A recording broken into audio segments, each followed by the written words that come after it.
बोलिए भक्तवत्सल भगवान की, कृष्ण कन्हैया लाल की, सदगुरुदेव महाराज की, हनुमान जी महाराज की जय। जय श्री राधे श्याम। अनंत कोटि ब्रह्मांड नायक सर्वेश्वर सर्वाधिपति कुंज निकुंजेश्वर,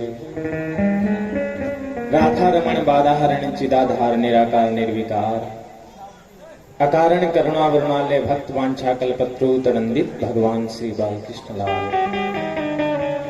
जिनकी मूर्ति स्वरूपा श्रीमद् भागवत महापुराण, जिस भागवत का श्रवण दर्शन पठन नमन करने मात्र से जीव के सारे पाप संताप नष्ट हो जाएं, ऐसी भगवान की दिव्य कथा को हम सब लोग बारंबार प्रणाम करते हैं। भगवान श्री बालकृष्ण लाल की युगल छवि का ध्यान करते हुए हनुमान जी महाराज की छत्र छाया में हम सब लोग आज भगवान की पावन श्रीमद् भागवत कथा के चौथे दिवस में प्रवेश करें। देखिए बंधुओं, दुर्लभम त्रियम तत्देवा अनुग्रह हेतुकम। शास्त्रों ने कहा है इस संसार में सत्संग बड़ा दुर्लभ है। शुद्ध दारा और लक्ष्मी पापी के ही होए, संत समागम हरि कथा तुलसी दुर्लभ होए।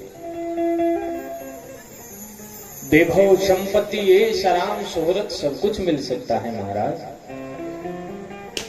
लेकिन सुकून नहीं मिल सकता। जीवन में सत्य का संग नहीं मिल सकता। अच्छी संगति और भगवान का नाम जीवन में दोनों ही दुर्लभ है। सत्य का संग वही है जिसका संग करने के बाद में व्यक्ति के जीवन में परिवर्तन आ जाए। आप सब लोग यहाँ इकट्ठे हुए हैं सत्संग को श्रवण करने के लिए, लेकिन सत्संग सुनने के बाद में भी जीवन में कोई परिवर्तन नहीं हो तो कोई लाभ नहीं है, कोई लाभ नहीं है हमारा। सत्संग सुनने के बाद अगर बेटा को बाप से प्रेम नहीं हुआ तो क्या सत्संग सुना महाराज। हम अपने आप को सत्संगी कहते हैं, लेकिन संतान हमें नहीं चाहती तो हमने क्या सत्संग किया, क्या संस्कार डाला। गृहस्थ जीवन सबसे बड़ी परीक्षा होती है महाराज। हम सोचते हैं कि बच्चों को पढ़ाया लिखाया तो हमारा निरीक्षण पूरा हो गया, हमारी परीक्षा पूर्ण हो गई। नहीं, ये पढ़ना तो केवल एक अर्थव्यवस्था को सुधारने का साधन है, लेकिन वास्तव में पढ़ना तो इस संसार में निकलना है महाराज। गृहस्थी होना बड़ी चीज नहीं है, लेकिन गृहस्थी होकर के गृहस्थ नियम का पालन करना बहुत बड़ी बात है। यहाँ सैकड़ों गृहस्थी बैठे हैं महाराज, लेकिन नियम का पालन नहीं है। गृहस्थी होते हुए भी अपने पिता से दूर है, फिर काहे का सत्संग है। माँ बाप के एक बेटा है, बेटा बहू अलग है, फिर काहे सत्संग सुने महाराज, काहे सत्संगी बने फिरे। सत्संग वो सत्संग नहीं है, क्योंकि सत्संग करने के बाद जीव समझ जाता है कि ये मनुष्य जीवन दोबारा मिलने वाला नहीं है। सत्संग करने के बाद व्यक्ति ये समझ जाता है कि संसार को चलाने वाला भी, इस परिवार को चलाने वाला भी मैं नहीं हूं। भैया बुजुर्ग माता पिता को बेटा अगर छोड़ दे तो क्या वो महाराज ये संसार छोड़ करके चले जाते हैं। इस संसार में ध्यान दीजिए बंधुओं, चाहे कोई भी चला जाए, लेकिन ये सृष्टि अपने ही हिसाब से चलती है। वास्तव में संतों ने कहा है, जो इस सृष्टि को बनाता है वही सृष्टि को चलाता है। महाराज, रचा है सृष्टि को जिस प्रभु ने, वही ये सृष्टि चला रही है। इस जगत में आकर के हमें बड़ा गुमान होता है, बड़ा अभिमान होता है कि अरे भैया इस घर को मैं चला रहा हूं, इस परिवार को नहीं। महाराज, इस घर परिवार को चलाने वाले हम नहीं हैं, हम तो केवल एक माध्यम बने हुए हैं। कल गोवर्धन की कथा आएगी, हम कथा में सुनेंगे भगवान ने गोवर्धन को अपनी कन की अंगुली पे धारण किया है, बाकी सब लोग बांस डंडी बल्ली लेके खड़े हैं। सब भगवान से कहते हैं हमने भी गोवर्धन को धारण कर रखा है, हमने भी गोवर्धन को उठा रखा है। लेकिन वास्तव में तो गोवर्धन को भगवान ने ही उठा रखा है ना। जब सब ब्रिजवासियों ने कहा रे कन्हैया तू गोवर्धन को छोड़ दे, हम अपने आप उठा लेंगे। जब भगवान ने थोड़ी सी अंगुली को नीचे की, जितनी कटकटा करके बांस बल्ली लगी सब टूट गई महाराज। अब सभी ब्रिजवासियों को पता चला कि वास्तव में इस गोवर्धन को उठाने वाला तो कोई और ही है महाराज। इसलिए हम बड़े गुमानी हैं महाराज, अपने आप को बड़े श्रेष्ठ समझते हैं। बेटा पिता से धन अधिक कमाने लग जाए तो बेटा भी पिता को नीचा दिखाने में लगा रहता है। अरे तुमने 10,000 रुपए में अपना जीवन यापन कर दिया, लेकिन मेरी देखो 1 लाख रुपए तनख्वाह है। धन से महाराज कभी पिता को और भगवान को नहीं तोला जा सकता। घर को मंदिर कहा गया है, और घर में मंदिर में जो मूर्त है महाराज वो माता पिता है। भागवत में जब भगवान लीला समेट करके जाते हैं तो उद्धव जी पूछते हैं, भगवान तुम चले जाओगे तो फिर हम भक्तों का क्या होगा, किसके सहारे जिएंगे।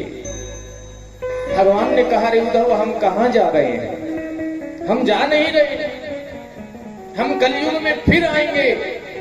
लेकिन अब की बार कृष्ण बन के आए हैं। कलयुग में हम जब भी आएंगे माता पिता के रूप में आएंगे। जो माता पिता की सेवा करेगा मानो वो गोविंद की सेवा करता है, वो भगवान की सेवा करता है। इसलिए मंदिर तो महाराज घर है, और मंदिर के अंदर मूर्त माता पिता है।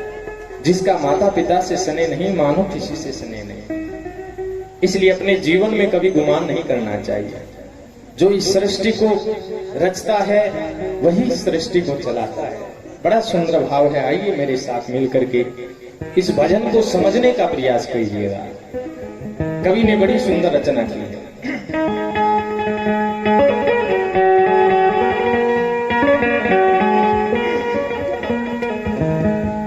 रचा है सृष्टि को जिस प्रभु ने, वही ये सृष्टि चला रहे हैं।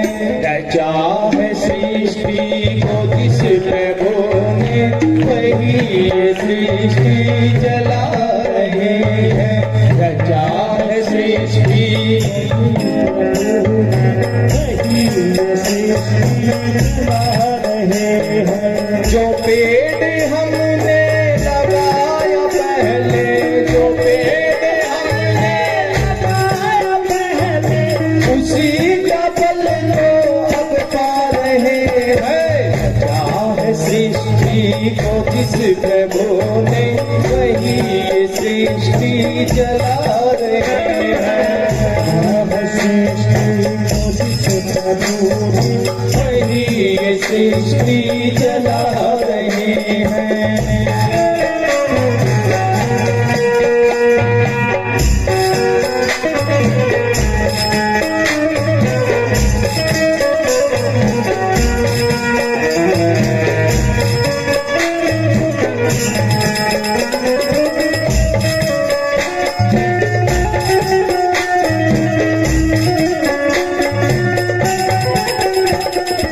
इसी धरा से शरीर पाया,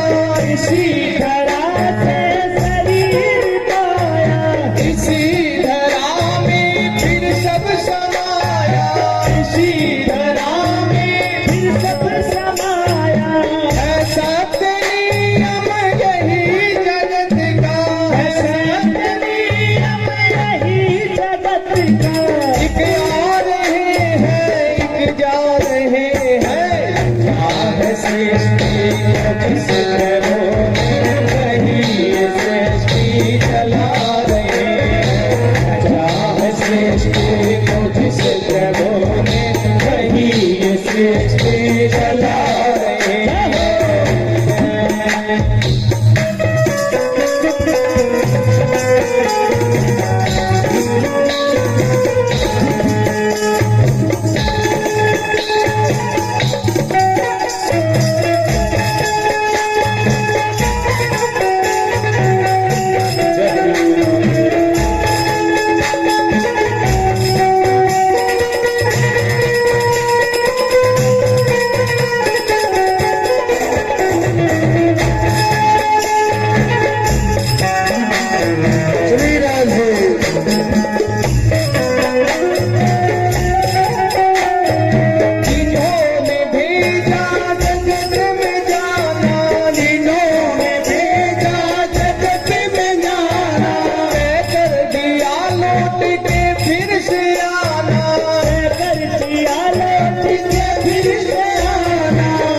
वास्तव में इस जगत में जो हमें भेजने वाला है वही तय करता है महाराज। इस जमाने में कितना धन कमाएंगे, कितना यश, कितनी कांति को कमाएंगे, और वही ये निर्धारित करता है कि संसार में इसको कब भेजना और कब वापस बुलाना है। इसलिए कवि ने बड़ा सुंदर कहा है,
रचा है सृष्टि को जिस प्रभु ने वही सृष्टि चला रहे। वास्तव में तो महाराज इस जगत में जो इस सृष्टि को रचता है वास्तव में वही चलाता है, लेकिन इस संसार में आकर के मैं और मोर तोरते माया, यही बस की नहीं जीवन काया। ये मेरा है ये तेरा के चक्कर में यही लगता है कि ये जो किया है सो मैंने किया है। इसलिए सत्संग वो सत्संग है जिसे सुनने के बाद में जीवन में परिवर्तन आ जाए। भले ही आप सत्संगी ना हो चलेगा माया, लेकिन कम से कम अपनी संतान के बीच में तो हो, संतान से प्रेम तो है।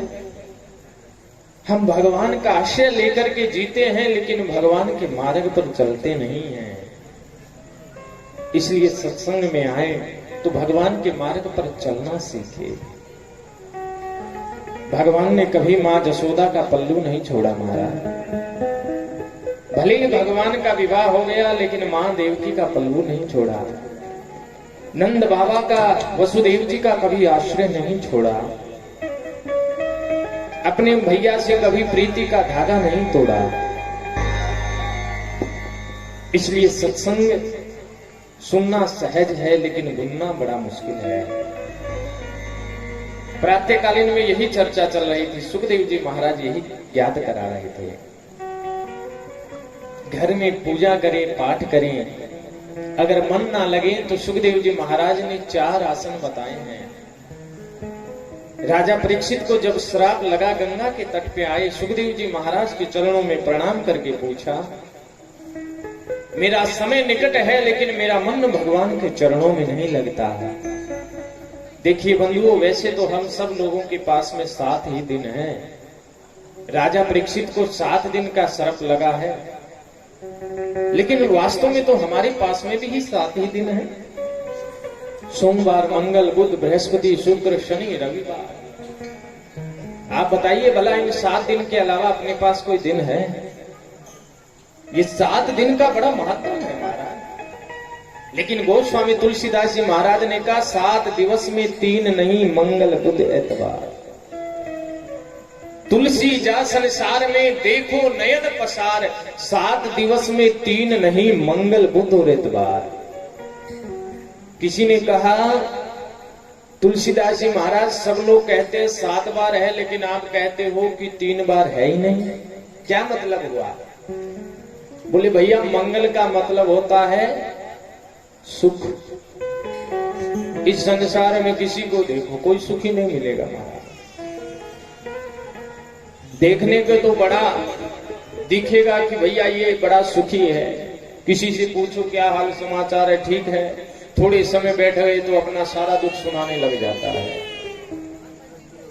किसी ने कहा महाराज बात तो सत्य है, इस संसार में कोई सुखी दिखाई नहीं देता। कोई तन दुखिया, कोई मन दुखिया, कोई धन भी न रहत उदास, थोड़े थोड़े सब दुखी एक सुखी राम का दास। सुखी कोई दिखाई नहीं देता महाराज। इसलिए तुलसीदास जी ने कहा जब सुख है ही नहीं तो मंगल कहां है? मंगल का तो मतलब ही मंगल होता है, सुख होता है। बोले हाँ ये बात तो ठीक है, लेकिन बुद्ध का क्या मतलब हुआ? बोले बुद्ध का मतलब हुआ विवेक, ज्ञान। कलयुग में महाराज अपने ज्ञान का कोई प्रयोग नहीं करता, एक दूसरे को देख करके चलते। अच्छा ये माता ऐसे वस्त्र लाई, कल मैं भी ऐसे कपड़े पहन के आऊंगी। अच्छा उसने गांव में ऐसा मकान बनाया, हम भी ऐसा मकान बनाएंगे, ऐसा डिजाइन बनाएंगे। अच्छा वो ऐसी भैंस लेके आया, मैं भी ऐसा लेके आऊंगा। खेत में अब की बार उसने ये बीज डाला, हम भी ये भी डालेंगे। एक दूसरे को देख करके चले जा रहे हैं, एक दूसरे को देख करके जिए जा रहे हैं। अपनी बुद्धि विवेक के द्वारा कोई कार्य या अपने आत्म कल्याण का जीव कोई कार्य नहीं करता है, केवल धन उपार्जन के ही साधन को खोजता रहता है। बोले महाराज सत्य है, लेकिन तीसरा आपने कहा है एतवार नहीं, एतवार का क्या मतलब हुआ? बोले भैया एतवार का मतलब तो सीधा साधा है कि कलयुग में किसी को किसी पे विश्वास नहीं रहा, किसी पे एतवार नहीं रहा। बाप को बेटे पे एतवार नहीं, बेटे को भाई पे एतवार नहीं, भाई को भाभी पे एतवार नहीं, भाभी को सास पे एतवार नहीं, सास को ननद पे एतबार नहीं। इस संसार में जैसे जैसे कलयुग बढ़ता जा रहा है, एतबार भी नष्ट होता जा रहा है। इसलिए 7 दिवस में 3 नहीं, मंगल बुध एतवार, 3 तो है। इसलिए सुखदेव जी महाराज ने राजा परीक्षित से कहा है, राजन 7 दिवस तुम्हारे पास नहीं, सब लोगों के पास में 7 ही दिवस है, लेकिन इन 7 दिवसों को कैसे सुधारें? इन 7 दिवस में अपना मन भगवान में ना लगे तो एक काम करें। बोले क्या? जितास्नो जित श्वासो जित संगो जितेंद्रिय। सबसे पहले जितासनो, अपने आसन को जीते महाराज। भगवान के चरणों में ध्यान नहीं लगता, पूजा पाठ करते हुए जितासनो, अपने आसन को जीते, भगवान की पूजा करें, कथा सत्संग सुने। बहुत सी माताएं, बहुत से भाई लोग हैं जो घर में टीवी के माध्यम से सत्संग सुनते हैं, कथाएं सुनते हैं, लेकिन वो सार्थकता नहीं है, वो सत्संग सुनना पवित्र नहीं है। क्यों नहीं है? जितासनो, सबसे पहले अपने आसन को जीतने के लिए कहा है। घर में टीवी चल रहा है और हम सब लोग टीवी की तरफ पांव करके महाराज कथा सुन रहे, काला महाराज। जितासनो, अपने आसन को जीते। आसन का मतलब है चौकड़ी मार के बैठिए महाराज। कथा में आते हैं 2 घंटा, उसमें भी महाराज कभी ऐसे, कभी पीछे हाथ करेंगे, कभी आगे दोनों हाथ टेकेंगे। अच्छा, पीछे वालों के पास तो काफी जगह खाली पड़ी है, तो वो लेट भी जाए तो कोई आश्चर्य की बात नहीं है, लेट के भी सत्संग सुन ले। भगवान के सामने बैठे तो जितासनो, अपने आसन को लगा करके बैठिए। अच्छा, भगवान की प्रतिमा बहुत बनाते हैं, पत्थर की प्रतिमा आप जयपुर में चले जाइए, एक से बढ़कर एक कारीगर है, लेकिन ऐसी प्रतिमा कोई नहीं बनाता जिसमें भगवान पांव पसार करके बैठे हमारा। जिसकी भी बनेगी मर्यादा से बनेगी, आसन लगा करके बैठेंगे महाराज। उसी प्रकार जिस सत्संग में बैठे हो, मर्यादा से बैठे, आसन लगा करके बैठे। अच्छा, दूसरी बात, भगवान की तरफ चरण नहीं करने चाहिए महाराज। आपको ज्ञात नहीं तो बता दें, अपने चरणों में तीर्थों का पुण्य होता है, सेवा का पुण्य होता है। जब अपने चरण भगवान की तरफ करके बैठते हैं तो अपने तीर्थों का, अपने पुण्यों का जो पुण्य होता है वो छिन्न हो जाता है। आपके सत्कर्मों का जो पुण्य होता है वो छिन्न हो जाता है। इसलिए भगवान की तरफ चरण नहीं, भगवान को तो हमेशा अपने हस्त की रेखा दिखानी चाहिए, पांव की नहीं दिखानी चाहिए। सुखदेव ने कहा जितासनो, अपने आसन को जीते। उसके बाद में कहा है जित संगो, अपने संग को जीते। आपका मन है सत्संग सुनने का, दूसरे का मन है भजन सुनने का। अरे भजन तो गावी ना, दूसरी कहे अरे कथा बहुत सुन ली, चले। माता को तो सत्संग में बड़ा आनंद आ रहा है, कथा सुनने में आनंद आ रहा है, लेकिन दूसरी कही चले, अच्छा तू कह रही है तो चल चले यार। फिर ये ना देखे कि आगे भी कोई बैठे, पीछे भी कोई बैठे, महाराज पल्ला झाड़ के चल पड़े। लो महाराज कथा तो बहुत अच्छी सुनाई, आपकी कथा आपको मुबारक हो, यही पल्ला झड़का के चले जाए। घर तक जाते जाते तो पूरी कथा रास्ते में झाड़ के चले जाएगा। जित संगो, अपने संग को जीते। शास्त्र कहता है संगत ही गुण उपजे, संगत ही गुण जाए, बेसादुर फूके जले दिया फूक बुझ जाए। बेसादुर कहते हैं चूल्हे को, वही फूक चूल्हे में लगाई जाए तो चूल्हा जल जाता है, और वही फूक दीपक के मारी जाए तो दीपक बुझ जाता है। लोग कहते हैं हम शराब छोड़ना चाहते हैं लेकिन शराब छोड़ नहीं सकते। अरे भैया, आप शराब नहीं छोड़ सकते, लेकिन शराब आपको छोड़ सकती है कि आप संगत बदल लो तो संगत की वजह से वो शराब आपको छोड़ जाएगी। संगत में ही रंगत है, संगत ही ऐसी है जहां बैठने मात्र से ही विचार ऐसे उत्पन्न होते हैं। भैया, जैसा चित्र देखें, जैसी आकृति प्राकृतिक देखे, मन वैसा ही हो जाता है। यहाँ डांस करने वाले, नृत्य करने वाले देखे तो भाव वैसा ही बदल जाता है। आप सब लोग चप्पल जूते खोल करके मर्यादा से बैठे हो, यहाँ भगवान का दरबार देखा तो मन में मर्यादा उत्पन्न हो गई। अगर यहाँ कोई नाचने वाली आई होती तो आप जूते चप्पल लेकर के स्टेज पे चढ़ जाते। जैसा चित्रण देखते हैं, जैसी प्रकृति देखते हैं, वैसे ही मन के भाव हो जाते हैं, वैसी संगत हो जाती है, वैसी ही मन की रंगत हो जाती है। इसलिए शास्त्र ने कहा है, जित संगो अपने संग को जीतो। संग का बड़ा प्रभाव है महाराज। और ध्यान दीजिए, अपने अंदर जो बुराई लगे ना, हम दूसरों से कहते हैं कि हमारी बुराइयां दूर हो जाए, महाराज ऐसा झाड़ा लगा दो, ऐसा फूंक लगा दो, ऐसा कुछ नहीं है महाराज। अपनी बुराई के मालिक हम स्वयं हैं। हम चाहे तो ऐसी शरीर में कोई वस्तु नहीं है जिसका त्याग न कर सके महाराज। आपने मन में ठान लिया चाय नहीं पीनी तो नहीं पीनी महाराज। आपका शरीर नहीं कहता कि चाय पिलाओ, नहीं तो महाराज मर जाएंगे। ऐसी संसार की कोई वस्तु नहीं है जिसका त्याग नहीं कर सकते। इस संसार में जब आते हैं अकेले आते हैं, अकेले ही चले जाते हैं। जिसे डर लगता है, भय लगता है, रात्रि के अंधेरे में अकेला जा नहीं सकता, अरे भैया कोई साथ चले तो चले भैया। जिस दिन अपने अंदर का डर हम स्वयं बैठे बैठे मार लेंगे, अरे भैया जब काली घोर घटाओं के बीच से हम अकेले आए, जब हमें कोई नहीं मिला तो अब कौन मिलने वाला है। इस संसार में अपने से बड़ा कोई भूत नहीं है, अपने से बड़ा कोई डर नहीं है। जीव के अपने आप से बड़ा कोई डर भय नहीं है। इंसान अपने ही आप का शत्रु है और अपने ही आप का मित्र है। हम अपने शरीर को जिस भांति ढालना चाहे उसी प्रकार ढल जाता है। ठंडी का समय आता है, हम अपने शरीर को महाराज ढक लेते हैं बड़े बड़े कंबलों से, बड़े बड़े कोटी, बड़ी बड़ी स्वेटर, बड़ी बड़ी जैकेट से अपने शरीर को ढक लेते हैं। गर्मी का समय आता है तो महाराज बिल्कुल हल्के फुल्के वस्त्र पहनना प्रारंभ कर देते हैं, ऐसी पंखे कूलर चलाना प्रारंभ कर देते हैं। अरे भैया इनके बाहर चले जाएं तो हम मर जाएं। इस सृष्टि में महाराज बहुत से लोग ऐसे हैं जिनको बिछोने के लिए बिस्तर नहीं मिलता, लेकिन रोड पे सोते वो कभी नहीं मरते। ऐसे बहुत से लोग हैं जो गर्मी के माध्यम में भी महाराज उनको बैठने के लिए ठंडी छांव नहीं मिलती, लेकिन फिर भी वो नहीं मरते, क्योंकि ये शरीर है महाराज। इस शरीर को जैसा ढाल दिया जाए ये शरीर वैसा ही हो जाता है। और ये शरीर बहुत बहुमूल्य है। इस शरीर को जिस भाव में, जिस तरह आप रखना चाहो, ये शरीर उसी प्रकार ढल जाता है। इसलिए तो संत महात्मा लोग कहते ये शरीर नहीं महाराज, ये बहुमूल्य मणि है। एक व्यक्ति संत के पास में गया और भगवान संत के पास जाकर के कहने लगा, भगवान ने मेरे साथ बड़ा अन्याय किया है, भगवान ने मुझे कुछ नहीं दिया।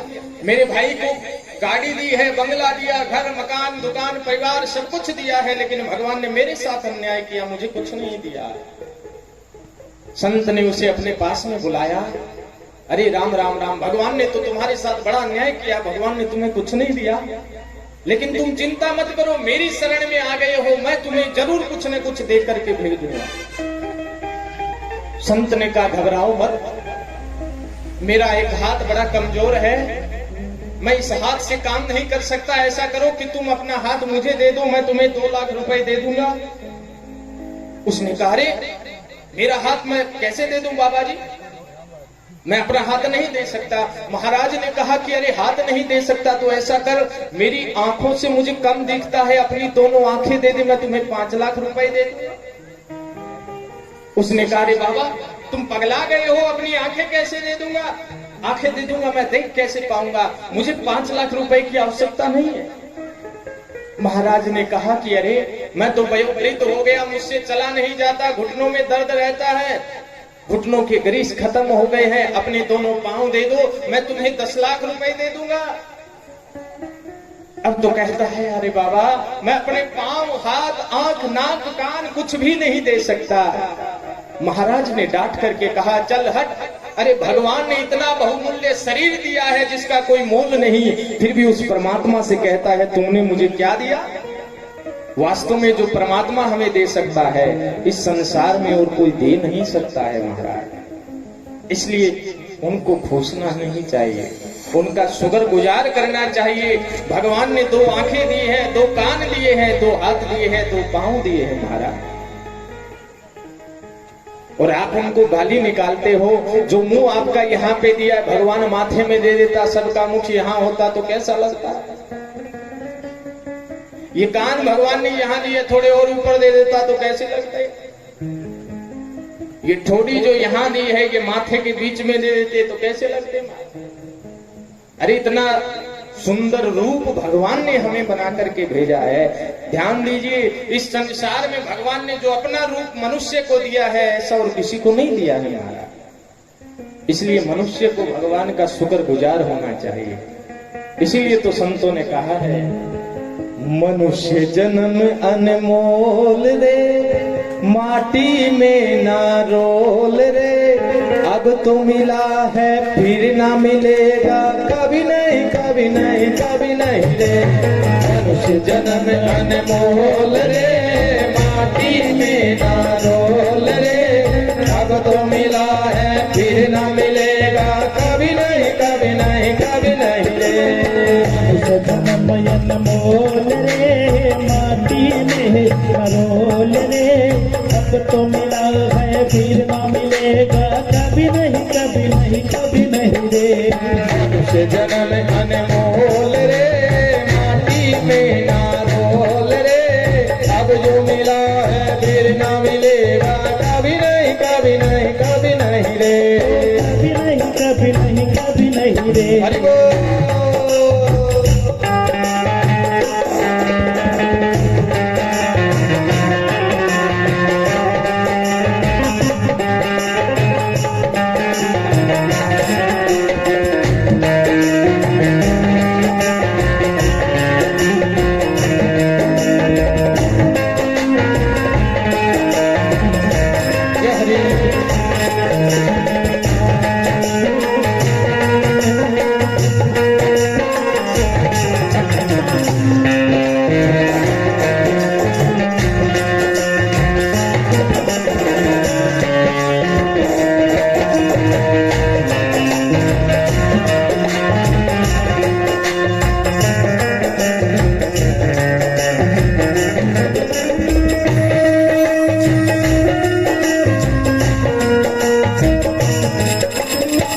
है बुलबुला पानी का, मत कर मान जवानी का।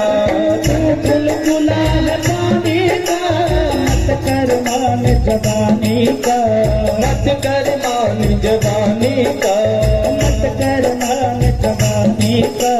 तन है बुलबुला पानी का, मत कर मान जवानी का। तन बुलबुला है पानी का, मत कर मान जवानी का। तू सत्संग में गाया कर, दिल प्रभु के गाया कर, नहीं लगता कोई मोल रे, नहीं लगता कोई मोल रे। अब तो मिला है फिर ना मिलेगा, कभी नहीं कभी नहीं कभी नहीं रे। मनुष्य जन्म अनमोल रे, माटी में ना रोल रे, अब जो मिला है फिर ना मिलेगा, कभी नहीं कभी नहीं कभी नहीं रे।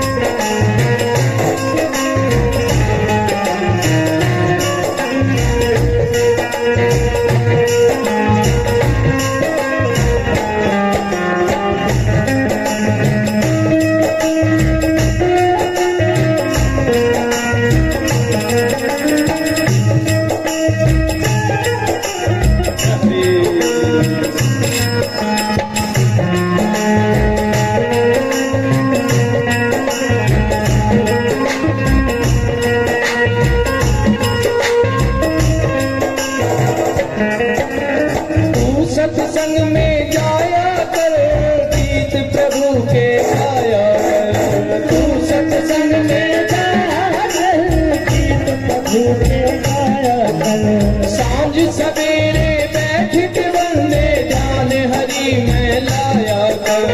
सांझ सवेरे बैठ के वंदे ध्यान हरि में लाया कर।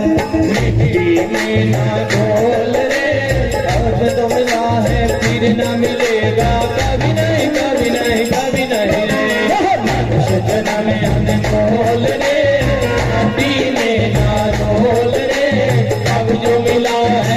फिर ना मिलेगा कभी नहीं, कभी नहीं, कभी नहीं रे।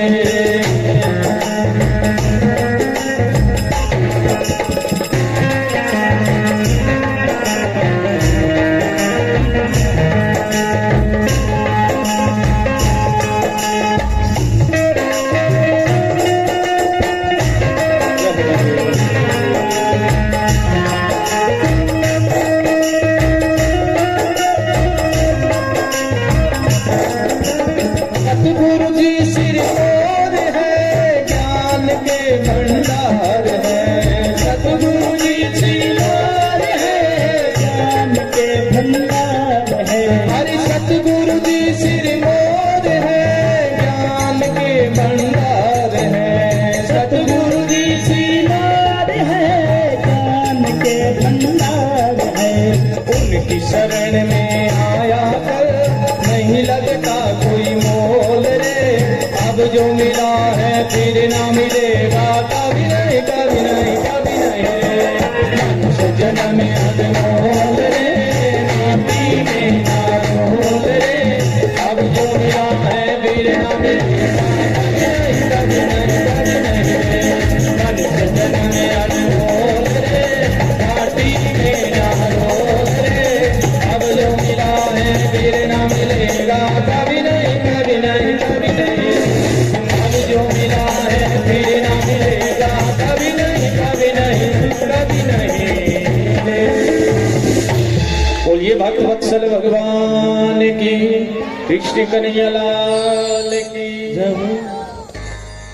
दूसरा बताया है जित संगो, अपने संग को जीते। तीसरी चीज सुखदेव जी ने बताई है जित श्वासो। श्वास का मतलब होता है महाराज अपनी प्राण वायु। जो अपने को क्रोध आता है ना, तो सबसे पहले महाराज अपनी श्वासें फूलती है। जब क्रोध आए अपनी श्वास पर कंट्रोल कर ले, 2 क्षण के लिए श्वास को रोक ले तो क्रोध शांत हो जाता है। लेकिन हम क्रोध को कहां शांत कर पाते हैं महाराज। और ध्यान दीजिए, जब भी क्रोध आता है ना, तो अपना ही नुकसान होता है, किसी दूसरे का नुकसान नहीं होता। अरे आप समझने का प्रयास कीजिए, हाथ में 10-20 हजार रुपए का फोन है, आपको क्रोध आया, आपने फेंक के मारा, नुकसान किसका हुआ महाराज? आपको क्रोध आया दूसरे पे, अपनी पत्नी पे क्रोध आया, बच्चों पे क्रोध आया, नुकसान किसका होगा? अपना ही तो होगा। इसलिए सुखदेव जी महाराज ने कहा जित श्वासो, अपनी श्वास वायु को जीतो भैया। चौथा कहा है जितेंद्रिय, अपनी इंद्रियों को जीते। अपने 5 ज्ञानेंद्रिया, 5 कर्मेंद्रियां हैं महाराज, जिनसे हमें ज्ञान होता है। आपने रसगुल्ला हाथ में ले रखा है, लेकिन हाथ में लेने से ज्ञान नहीं होता कि मीठा है कि नमकीन है। लेकिन रसेंद्री जीभा पर रखते ही बता देती है कि ये मीठा है कि नमकीन है। कान जैसा सुनते हैं बता देते हैं कि ये अच्छा है कि बुरा है। आंखें जैसा देखती है बता देती है कि ये स्थान आपके लिए अनुकूल है कि नहीं है। जितेंद्रिय है, अपने इंद्रियों को जीते हैं। 4 चीजें बताई है। वास्तव में जीवन में ये 4 नियम धारण कर ले महाराज। जित आसनो, जित श्वासो, जित संगो, जितेंद्रिय है। 4 चीजों को धारण कर ले। सुखदेव जी महाराज ने राजा परीक्षित को ये 4 चीजें बताई, तो राजा परीक्षित ने हम जैसे गृहस्थियों के लिए पूजा पूछी है। महाराज की गृहस्थी को कौन सी पूजा करनी चाहिए, कैसी पूजा करनी चाहिए? सुखदेव जी महाराज ने कहा जिस घर में पति पत्नी में आपस में परस्पर झगड़ा रहता हो, उसे भगवान शंकर और मां पार्वती का गठजोड़ा करके नित्य प्रति जल का अभिषेक करना चाहिए। जिस मां का पुत्र महाराज बड़ा कमजोर हो पढ़ने लिखने में, तो उसे गणेश जी महाराज की पूजा करनी चाहिए। जिस मां को पुत्र का अभाव हो, पुत्र की कमी हो, उसे भी महाराज भगवान शंकर की पूजा करनी चाहिए। जिस मां के लिए महाराज बेटा बुद्धि में कमजोर हो, गणेश जी महाराज का हर बुधवार को पूजन करे, हरी धूप गणेश जी महाराज पे चढ़ाएं, बुधवार के दिन 2 लड्डू का गणेश जी महाराज को भोग लगाए। अगर शरीर में रोग बहुत रहते हो तो नित्य प्रति सूर्य नारायण भगवान को नमस्कार करना चाहिए, जल अर्पण करना चाहिए। अगर व्यक्ति तेजस्वी नहीं है, रूप स्वरूप सुंदर नहीं है, लेकिन फिर भी वो तेजस्वी दिखना चाहता है तो नित्य प्रति अग्नि देवता की उपासना करे। फौरन हैंडसम ना लगाए महाराज, क्योंकि ये कॉस्मेटिक सामान लगाने से केवल चेहरे की सुंदरता एक बार बन सकती है। अग्नि देवता का सानिध्य लेंगे तो अग्नि जिस प्रकार तेज होती है, तेजमय होती है, व्यक्ति को तेजस्वी बना देती है। सैकड़ों आदमियों में बैठा रहे फिर भी अलग ही दिखाई देता है। इसलिए नित्य प्रति जो तेजस्वी बनना चाहता है, अग्नि देवता की सुखदेव जी महाराज ने कहा पूजा करें। जिसके शरीर में अनेक प्रकार के रोग है, औषधि लेने से भी ठीक नहीं होते, तो सुखदेव जी महाराज कहते अश्विनी कुमारों की उपासना करें, क्योंकि देवताओं के वेद है अश्विनी कुमार। जो रूपवान बनना चाहे माताएं बहनें वो अप्सराओं की सेवा करें। अनेक प्रकार की गृहस्थियों के लिए उपासना बताई। अब सुखदेव जी महाराज ने राजा परीक्षित से पूछा कि राजन और क्या सुनना चाहते हो? तो राजा परीक्षित ने कहा महाराज कृपा करके मुझे ये बताइए कि सृष्टि किस प्रकार उत्पन्न हुई। आप कहते हो पहले केवल जल ही जल था, तो कहां से पृथ्वी प्रकट हुई है और किस प्रकार पृथ्वी पर जीव जंतु प्रकट हुए हैं? सबसे पहले इस पृथ्वी पर कौन आया है, विस्तार से बताइए। भागवत जी में ऐसा वर्णन आता है। वैसे तो अन्य अन्य ग्रंथों में अनेक प्रकार के प्रसंग आते हैं। शिव पुराण पढ़ते हैं तो भगवान शंकर सृष्टि को उत्पन्न करते हैं। देवी भागवत पढ़ते हैं तो देवी माँ सृष्टि को उत्पन्न करती है। लेकिन यहाँ हम भागवत जी को पढ़ रहे हैं, भगवान विष्णु को प्रधान माना है। भगवान नर यानी मनुष्य, आयन माने विश्राम। भगवान नारायण जो जल में विश्राम करते हैं, हजारों वर्षों के बाद में उन्होंने अपनी भ्रुकुटी को घुमाया। मन में इच्छा उत्पन्न हुई सृष्टि के विस्तार के लिए, तो भगवान के शरीर से 5 तत्व प्रकट हुए हैं। चित्त जल पावक गगन समीरा, पंच रचिती है अदम शरीरा। 5 तत्वों से अपना शरीर बना है और 5 ही तत्वों से ये पृथ्वी भी बनी है। अग्नि तत्व, जल तत्व, वायु तत्व, होम तत्व, पृथ्वी तत्व। ये 5 तत्व महाराज शरीर में है और 5 ही तत्वों से ये पृथ्वी बनी है। पृथ्वी बनकर के जब अंडाकार रूप में परिवर्तित हुई, तैयार हुई, भगवान फिर महाराज समाधि में चले गए। भगवान की नाभि से एक कमल उत्पन्न हुआ है और इस कमल के ऊपर ब्रह्मा जी का प्राकट्य हुआ। सैकड़ों वर्षों तक ब्रह्मा जी इस पंखुड़ियों को देखते रहे कि मेरे पिता कौन है जिन्होंने मुझे जन्म दिया है। इस कमल के तनहा तक पहुंचना चाहिए, लेकिन सैकड़ों वर्ष बीत गए, उनको और छोर उस कमल का नहीं मिला। ब्रह्मा जी ने बैठ करके सोचा मैं क्या करूं। इतने में 2 शब्द सुनाई दिए, तय और पय। तप तप। पानी में जब बूंद गिरती है तो शब्द निकलते हैं, तप तप। ब्रह्मा जी ने सोचा कोई मुझे कहता है तप करो। तब ब्रह्मा जी ने महाराज तप किया है। तप करने के बाद भगवान विष्णु ने दर्शन दिया है ब्रह्मा जी को और ब्रह्मा जी से कहा है तुम सृष्टि का निरूपण करो, सृष्टि बनाओ। ब्रह्मा जी ने कहा राम राम, मैं ऐसा काम नहीं करूंगा। बोले क्यों? बोले मैंने सुना है कि मान बढ़ाई जब से आई तब से किस्मत फूटी और स्वामी स्वामी बजने लागी लगन राम से टूटी। जब भी परमात्मा में लगन लगती है तो कोई मान बढ़ाई मिल जाए तो परमात्मा से लगन छूट जाती है। ब्रह्मा जी ने कहा कि व्यक्ति को छोटा सा पद मिल जाए, गांव का मेंबर बन जाए, सरपंच बन जाए, तो भी इतना अहंकार आ जाता है मैं गांव का सरपंच। लेकिन आप तो पूरी सृष्टि के अधिपति मुझे बना रहे हो, मैं अपना अहंकार किस प्रकार बर्दाश्त कर पाऊंगा? नहीं, मैं सृष्टि नहीं बनाऊंगा। तब भगवान विष्णु ने कहा अरे ब्रह्मा जी, मेरा आशीर्वाद है तुम्हें ये संसार की माया नहीं व्यापेगी। तब ब्रह्मा जी ने महाराज सृष्टि का निरूपण करना प्रारंभ किया है।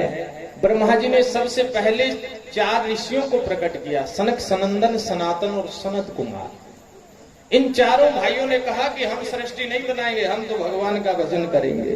ब्रह्मा जी को क्रोध आया, ब्रह्मा जी के मस्तिष्क से रुद्र भगवान का प्राकट्य हुआ। बोलिए रुद्र भगवान की। रुद्र भगवान प्रकट हुए। रुद्र भगवान से कहा तुम सृष्टि का विस्तार करो। तो भगवान रुद्र ने ऐसी सृष्टि का विस्तार कर दिया महाराज, सर्प है, बिच्छू है, कीट है, पतंग है, भूत प्रेत पिशाच डाकनी शाकनी सबको प्रकट कर दिया। ब्रह्मा जी को बहुत समय जब हो गया, सोचा कि चलो सृष्टि देख के आए। क्या देखा कि जितने महाराज सर्प बिच्छू अगेरा वगैरह सब है, सब प्रकट कर दिए। जैसे ब्रह्मा जी गए, ब्रह्मा जी को खाने के लिए आए। ब्रह्मा जी ने कहा भैया रोको रोको, ऐसी सृष्टि नहीं चाहिए। रुद्र भगवान की भूत प्रेत की सृष्टि को रोका है। ब्रह्मा जी ने सोचा अब क्या करें, बैठ करके तपस्या की, अपने तप के द्वारा 10 ऋषियों को प्रकट किया है। पहले तपो सृष्टि चलती थी महाराज, उससे पहले मनो सृष्टि चलती थी, मन से सृष्टि उत्पन्न होती थी, उसके बाद तप से सृष्टि उत्पन्न होती थी। यहां ब्रह्मा जी तपो सृष्टि कर रहे हैं। 10 ऋषि प्रकट हो गए, लेकिन 10 के 10 ही ऋषि रहे महाराज, बढ़े नहीं, सृष्टि नहीं बढ़ी। ब्रह्मा जी ने विचार किया कि भैया सृष्टि का कैसे विस्तार हो। भगवान विष्णु का जब ध्यान किया है तो ब्रह्मा जी के मन में विचार आया है पुरुष और स्त्री की सृष्टि करने का। तब ब्रह्मा जी ने अपने ही शरीर के 2 भाग किए हैं, एक भाग से स्त्री को प्रकट किया है और एक भाग से पुरुष को प्रकट किया है। सबसे पहले स्वाम्भु मनु नाम के पुरुष आए हैं, शत्रुपा नाम की स्त्री आई है।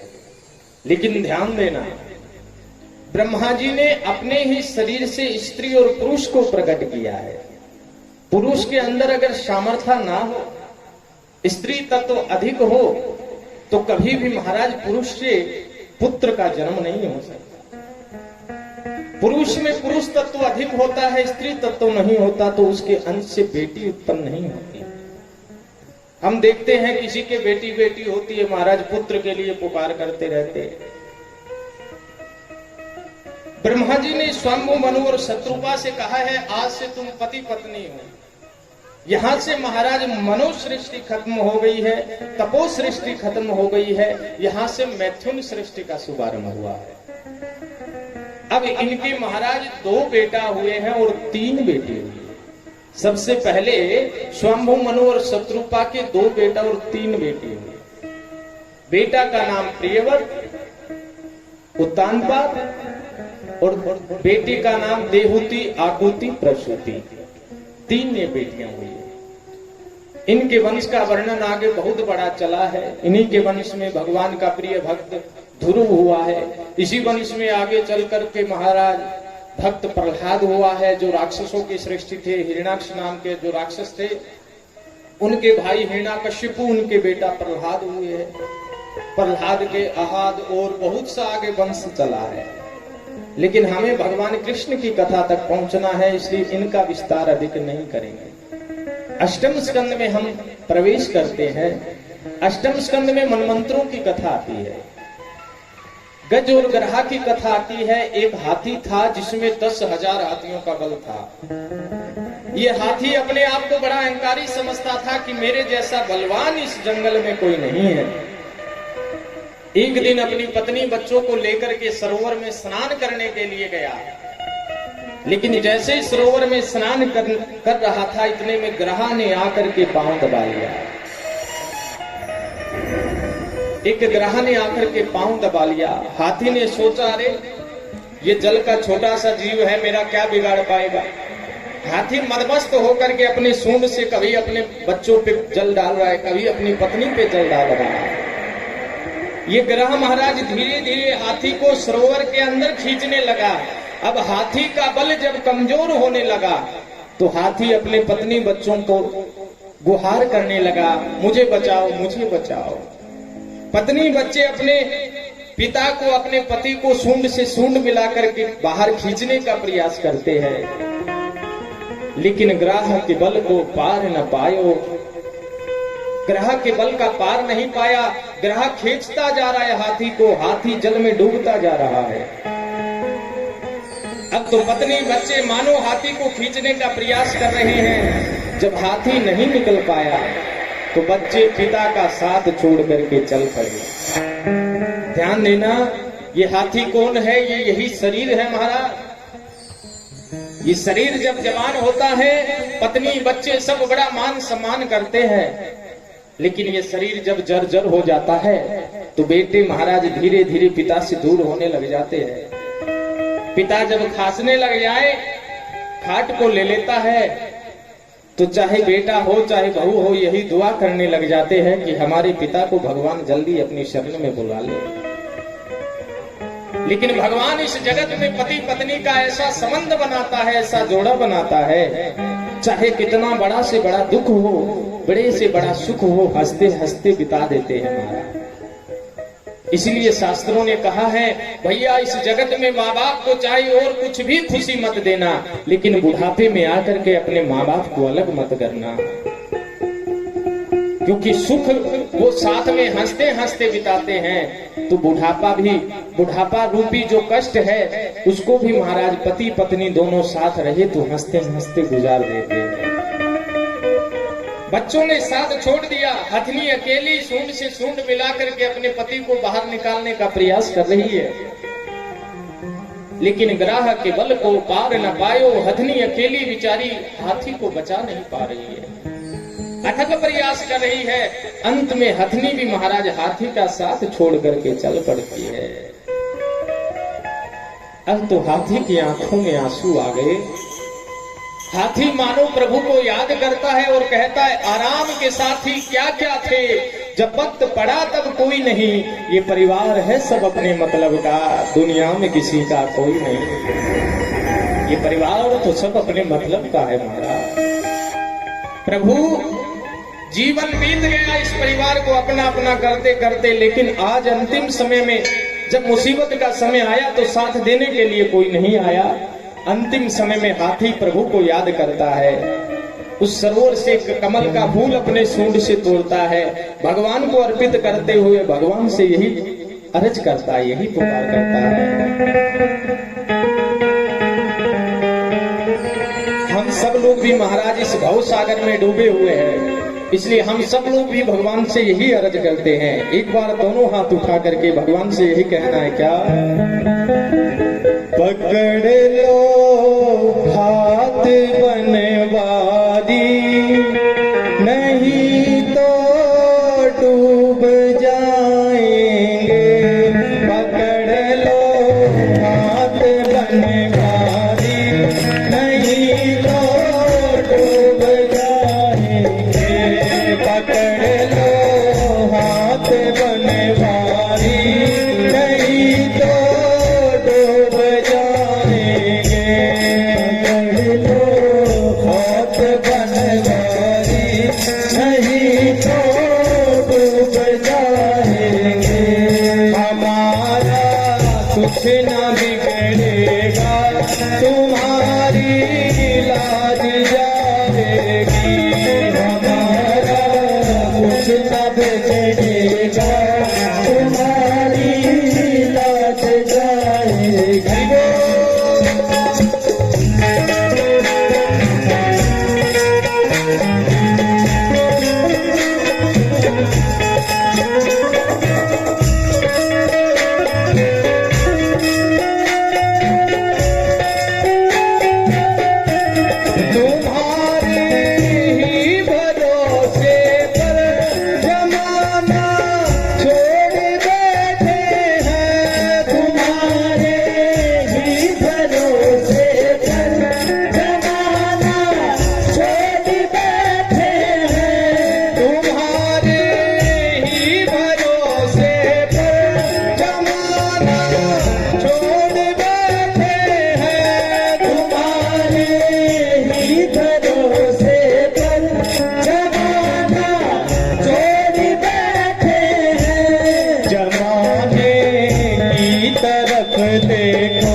भैया आप बन जाओ, भी भैया आप बन जाओ तो बेड़ा पार हो जाए।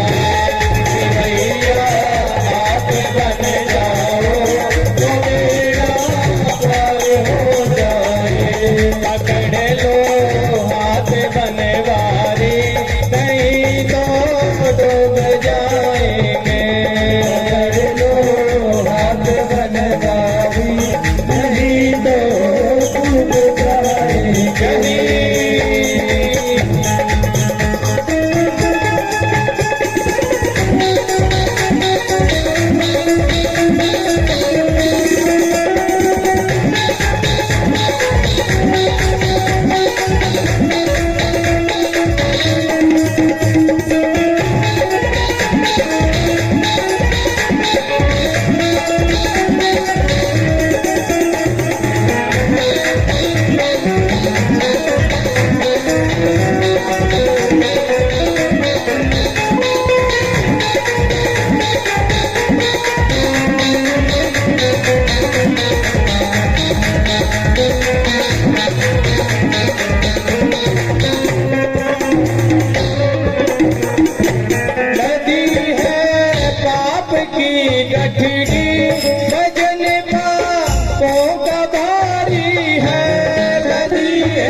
हम बड़े पापी हैं, बड़े अबताई हैं, लेकिन अब तुम्हारी शरण में आए हैं। हमने सुना है द्वार में मुरली वाले के दुख दर्द मिटाए जाते हैं, दुनिया के सताए लोगों को यहाँ सीने से लगाए जाते हैं। इसी बार दोनों हाथ उठा करके प्रेम से भगवान से यही कहिए, लदी है पाप की गठरी, भजन पापों का भारी है। लदी है पाप की गठरी, भजन पापों का भारी है। लदी है पाप की गठरी, भजन पापों का भारी है। लदी है पाप की गठरी, भजन पापों का भारी है। हे गठरी आप संभालो, हे गठरी आप संभालो तो बेड़ा पार हो जाए। हे गठरी आप संभालो तो बेड़ा पार हो जाए। पकड़ लो हाथ बनवारी, नहीं तो डूब जाएंगे। पकड़ लो हाथ बनवारी, से तालियों की सेवा करते हुए पकड़ लो हाथ बनवारी, नहीं तो डूब जाएंगे। पकड़ लो हाथ बनवारी, नहीं तो डूब जाएंगे। पकड़ लो हाथ बनवारी, नहीं तो डूब जाएंगे। पकड़ लो हाथ बनवारी, नहीं तो डूब जाएंगे। नहीं तो डूब जाएंगे। नहीं तो डूब जाएंगे। नहीं तो डूब जाएंगे। पकड़ लो हाथ बनवारी, नहीं तो डूब जाएंगे। बोलिए भक्त वत्सल भगवान की।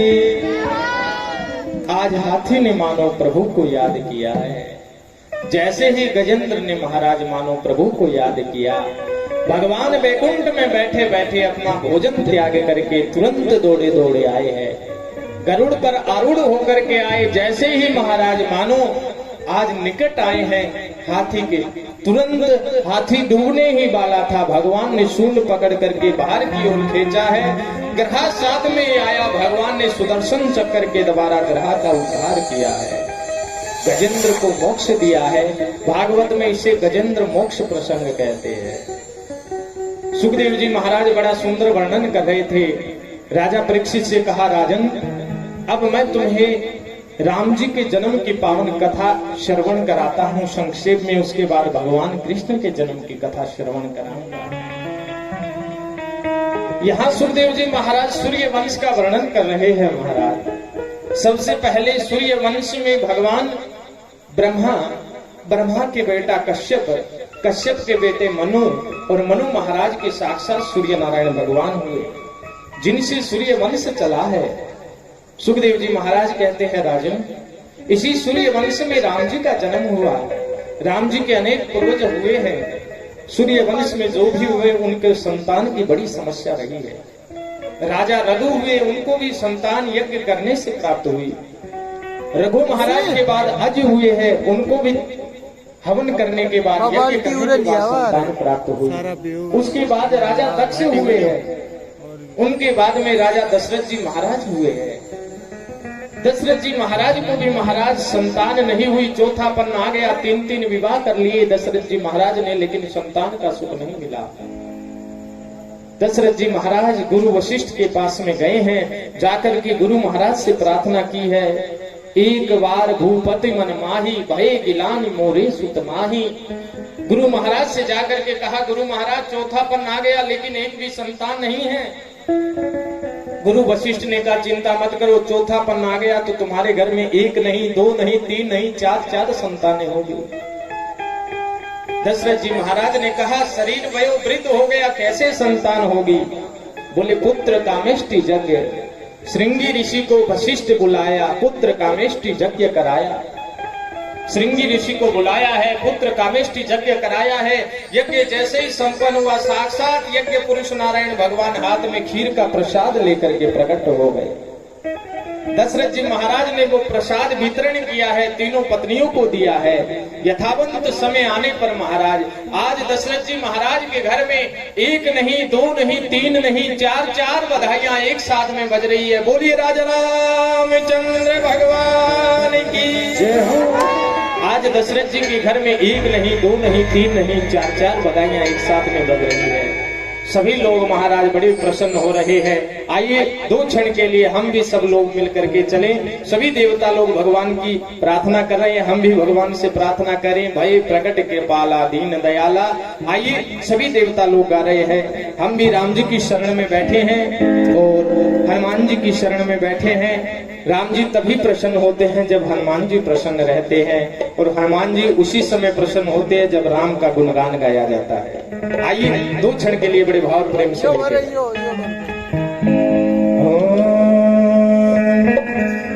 भय प्रकट कृपाला दीन दयाला कौशल्या हितकारी हर्षित महतारी मुनि मनहारी अद्भुत रूप विचारी हर्षित महतारी मुनि मनहारी अद्भुत रूप विचारी लोचन अभिरामा तनु घन श्यामा जिस आयुध भुज चारी भूषण वन माला नयन विशाला शोभा सिंधु करारे कर्पूरी कर जोरी स्तुति तोरी विधि करो अनंता माया गुण गाना तीत अमाना वेद पुराण बनंता करुणा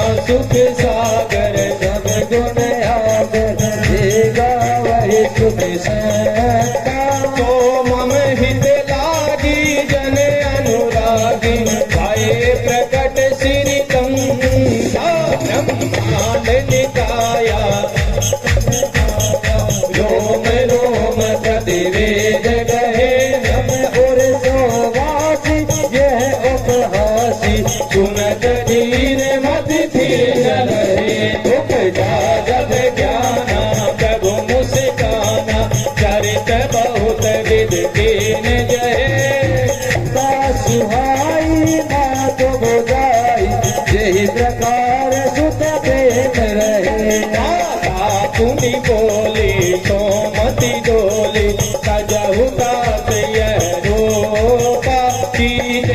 सुलीला अति प्रिय लीला ये सुख परम अनुपम सुनी भजन सुजाना रोदन ठाना होए बालक सुर भूपा चरित जगावई हरि पद पावन तेन परई भव पूषा तेन परई भव पूपा तेन परई भव पूपा।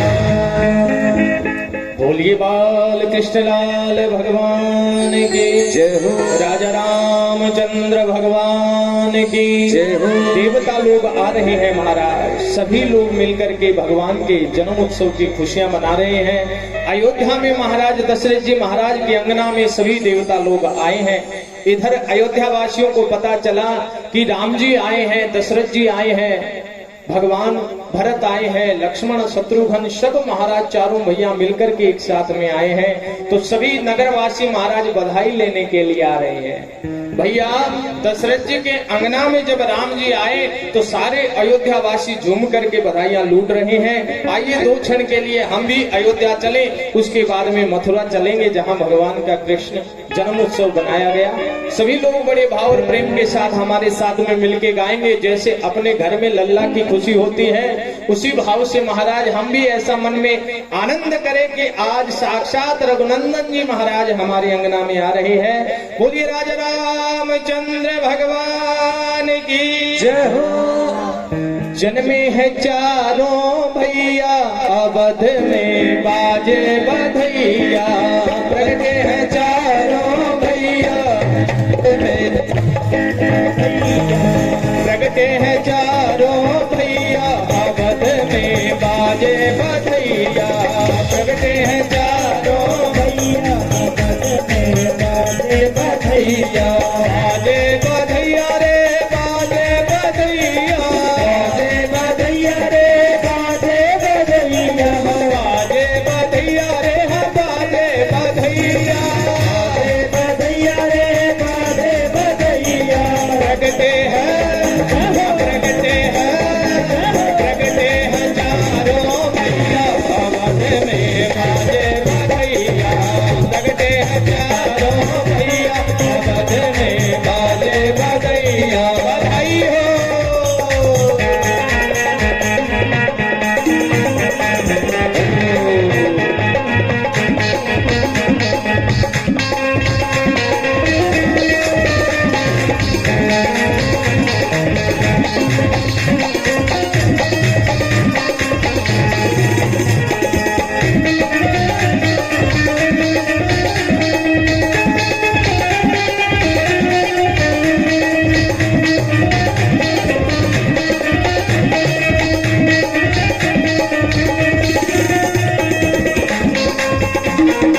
लुटावे हीरा मोती, कौन लुटावे रुपया अवध में बाजे बधैया, कौन लुटावे रुपया